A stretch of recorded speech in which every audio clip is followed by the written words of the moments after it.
Okay, so welcome to video 2 of making the leap into Revit. As before, these are my contact details. If you've got any questions, then please ask. You can get through any way you want or comment on the video below, and I'll do my best to reply as soon as possible. Video 1, going through the differences between the type of software, is quite a big one. I'm going to try and make these quite short now, just so that everyone keeps a little bit more interested. But the first video really goes in the differences between full Revit and Revit LT, and that does have a cost implication to you, so it's worth watching that as much as you can bear the 30-minute video. Link in top screen through this video, so you'll be able to find it quite quickly. But it bears no resemblance on what I'm going to go on about here. Just a bit more background about me, if you haven't seen video 1, is I'm a freelancer. I work in various different platforms, but primarily in Revit. I was introduced into Revit in 2013 along with the BIM revolution. This is in the UK. And then in 2017 I started using Revit on most of my projects, depending on the client. One key thing just to note here as we sort of get into it, I use Revit on bespoke housing projects primarily. A lot of the work I do is not repeat, so when we look into this question about which is faster, that really does become relevant. So what I'm going to do, I'm just going to take you through a very little quick overview of a project, which is the most smallest project you can ever do in Revit. So let's get into it.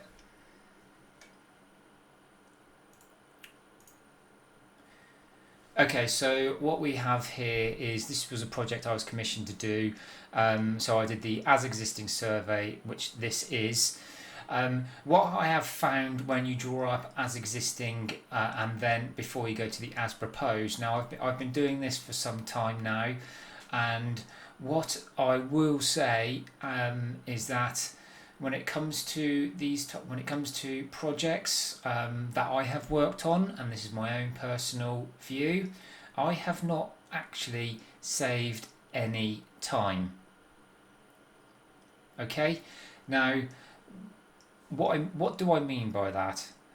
So when it comes to doing a project which is quite a small project, that, you know, it's not a big commercial building which has a lot of repeating structures, but when it comes down to a building where, depending on what you do, you might just be doing a house like this which wants to have an extension on the side here.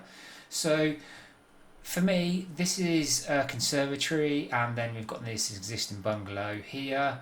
So obviously you have to build all of these walls, roofs, and all the structure and the windows. Now, Revit does ship with some families, and I will go into this in a bit of detail in later videos. But what I will just say to you is Revit does not come with everything. So if you are looking to use Revit on projects like the one I have here, where you have an existing house where you've just got a small side extension, then it's worth knowing that from what I've been doing and with my experience, I have not saved any time. Now, the way that you work in Revit, it's completely the opposite way to what you would work in AutoCAD. So in Revit, and let's just take this project for example, you would do a very simple layout which would be just grey lines with grey hatch, and then if you want to do an extension here because they wanted to get rid of this conservatory, then you would just draw the conservatory as you see it here, then very basic in elevation form. I mean, a lot of people sort of sell this as, if you want to drop in this window here, yes, it drops it into the elevation, all singing and dancing, fine. But once you start getting into existing buildings, you know, you will find it very hard to find out there unless you understand how to build families and how to find details of Revit. you will struggle to find, and I have gone through this and I've been using this for 3 years now. There's very little time when I have actually gone from one building to the next doing projects of this size where I've seen the exact same window variation. So what am I saying by that? Say if I've built this window as a family, would I be able to use it again? Possibly. Would I come across it again on another building? The chance is probably no. Windows sometimes you can get away with, but doors as well. I mean, I have used the standard Revit families on this project because it did not need to go into a lot of detail. But let's just take this window for example. If we just go to a front elevation, I will just let you know that if you have not used the Revit or saw the Revit interface before, I just have my screen fully maximized over the toolbars. So there's the toolbars here. That's the proposed one. I don't want to show you just yet. So actually, this window, this door, and on this one, they were close enough, but they wasn't perfect. So if you do want to actually use Revit and make sure everything is absolutely perfect, then you would have to go into this window here and then change it. And sometimes if you've got that off of Revit City or another Family Foundry, then you won't know how that's been built together. So once you start trying to change it, it will start showing error messages to you, and you can really get bogged down in that level of detail to just get this one window done. Another thing, if you do a lot of demolition of conservatories as well, this is actually quite, it might not seem it now, but this is quite an advanced thing to actually do. You have to use curtain walls and then put in mullions to actually make this conservatory. There's no other quick way to do it because again most conservatories on an existing house are different. So I am really looking to go towards this being a towards someone that is going to be doing one-off projects all the time. So what I would say as a whole in terms of the time aspect, you do save time, but you save it at the back end of everything you've done here. So you can see you've got an existing building here. What I have found where you do save time but you've spent it more doing the modelling the existing building, doing the proposed, which I will just bring you up here. See, this was a very basic, got rid of the conservatory, put on this side extension, very easy to do and very straightforward in Revit. But like I say, you need to have a Velux window already and another double door and so on and so forth. I'll go into why I mentioned that in later videos. So what I have found on this project, when I time tracked it, I spent a disproportionate amount of time on modelling the existing building, and then spent probably a third or even less the time of what I would have done in AutoCAD. So when it comes to it, in a planning situation, the time I have spent modelling the existing building is around about the same as if I was doing it in AutoCAD. That's probably not what you want to hear, but it's a total honest review of what I am finding as using it on bespoke projects. Now, what I would say, one of the things that you can save time on is the graphic output of Revit.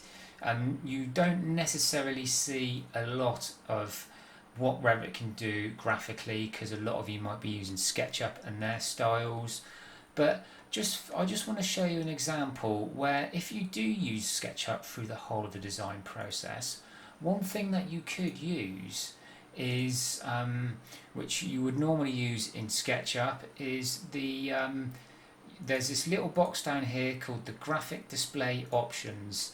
I don't want to go into too much detail about it, but I just want to show you an example here. So if you've got a client which you don't necessarily want to show a fully fleshed out design, then you can go to the graphic display options and then click down here, sketchy lines, enable sketchy lines, jitter. I just apply that and you can see what's happening here. Sometimes you want to put the extensions up a little bit more because then that darkens the lines again. Smooth lines for anti-aliasing I find works as well. It makes it just that little bit darker, that little bit more pen-like. You can also, if you want, dial up, add some transparency so it looks a little bit more pencil-like to start with, and then from there, okay, so here are some of the time-saving things. If you want to just make that to 1200, that'll move. You know, you can flip the door around, flip it that way. That's very quick. You know, there's a couple of other things in here, like if you want to put a camera and look down the hallway, okay, that's very quick as well. But depending on the clients, you know, you won't necessarily have a need for all of this as well. So when they're trying to sell you the piece of software, you know, you just need it for what you need it, don't you? And again, so if we go to just the existing north elevation, I do have the shadows on there, so I'm just going to turn this off. You know, there's other little things as well which you can make it just pop a little bit more, but again, graphic display options. So what am I trying to get at here? What I have seen at the moment, when it comes to a small project like this, I have found no time savings whatsoever at the planning stage.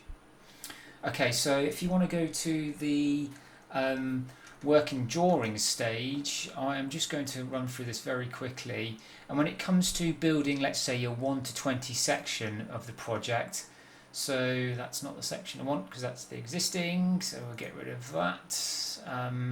You will find as you start modelling these things up, you cut tons of sections through to clean things up. You don't necessarily need to put them on the drawing sheet. Just to let you know, I have two screens here, so a lot of what I'm doing is off this screen just to maximise the real estate for what we're doing here. No, I'm going to drop that back in, I think. Okay, so this has gone from a course view, which is just showing the existing building. Again, this project was just done to a planning stage quite a long time back, so this was done under a building notice. It was never required to be a full type application, building regulations. It's just too small in realistic terms. So I just obviously did it as quick as possible, knowing that it will work, and then it went in for planning. Okay, so I've changed to a fine view, and then you can obviously see that you have got everything here. Now, one of the things that which I do find very frustrating is what you'll do is if you look on this, you can attach to the top of the roof. Now, what this will do, if you want to drag this roof up, it will drag the walls up with it. That's absolutely brilliant. But when you start getting into the detail, and when you actually need to detail this area here, I'm just going to turn on thin lines. You know, you do not want this. So what a lot of people do is they cut a line through here, which is the at the eaves level, and they sometimes stop the wall there and then build the construction from there. What do I mean by that? You would actually go into here and cut profile. I'm just doing this as a quick understanding of what you do here, and I think if you can immediately see that once you've done this once,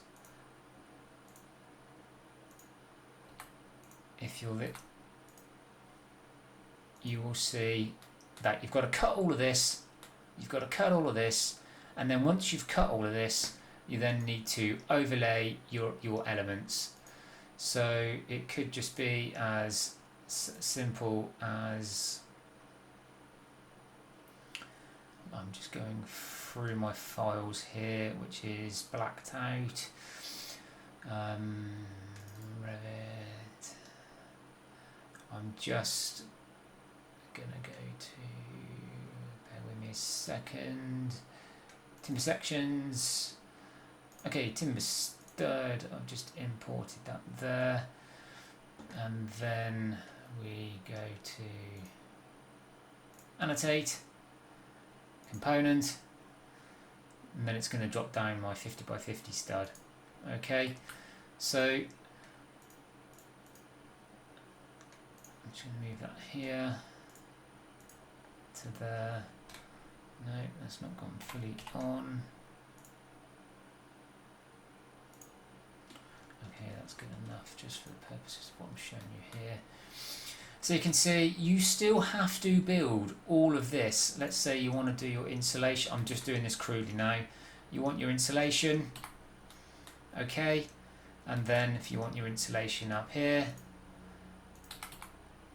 you know, that's obviously not the right thickness, but you get the gist. You can add fascias as well, but sometimes they don't clean up too well, so you may just need to put in a, I'm just going to put in a grey region here with some medium lines. Just going to make it a square. I am just doing this very crudely for time because I'm aware we're dragging on. And then you can do this, and then this will cover over that. So what am I getting at here? So if you have this, it's a pretty standard detail, so you might want to go into what's called a drafting view, and then you can save that drafting view and then import it. There's a fundamental different way that you need to think with Revit than there is with AutoCAD.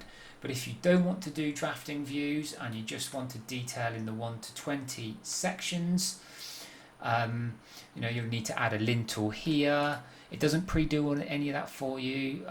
Then you'll need to add your soffit, you need to add your tiles, or your and then detail up your breather membrane, dotted lines, which is interested in Revit as well. Clean all of this up because Revit does not do that for you. So you can definitely see that one of the misconceptions which I had when I first started Revit is that, you know, it was going to build everything for you. It's absolutely amazing. You're not going to literally have to do anything. It's just simply not the case. You still do, when you're at the building regulations stage, and especially if you're doing bespoke projects, that you do need to spend quite a bit of time doing detailing still. But having said that, if you do stuff in drafting views and then you save it out, you are going to save a certain amount of time by doing that. But like I say, if you are doing this as a bespoke project, you know you're never going to do it again. You need to think, am I actually saving time? So I think just to recap is that in certain areas you save time and in certain areas you don't. And you will see this as I go through the big 3-bedroom house that we're going to design, right from the foundations all the way up. That's going to be a little bit later down the line, and then you can actually see all the errors you get that you have to resolve on a typical project. Just other little things as well, but you know, the one thing that I would say is that you can set the power you can get from Revit, and the only power which I've really want to sort of draw home on about is that, you know, once you have the model built, graphically, you know, you can do so much with it. I wouldn't say you could do it photorealism, but in terms of it, just making it a bit, you know, a bit sort of sketchy like I've got here, and then, you know, if you get sign off from a client, then you can just go into the graphic styles. I mean, you can submit it like that. You know, you can turn off sketchy lines, and then you have a bit more of a formal drawing if you want to put the shadows on. put the shadows on. Just for info, I've geolocated this model so the sun's exactly where it should be. Okay, so so just to wrap up, is it faster? I personally, from a bespoke project point of view, do not feel it is any faster than AutoCAD. But if you feel different, or if there's any time-saving things you might think I might benefit from, or anyone else that's just watched this, put it in the comments below. Thank you very much.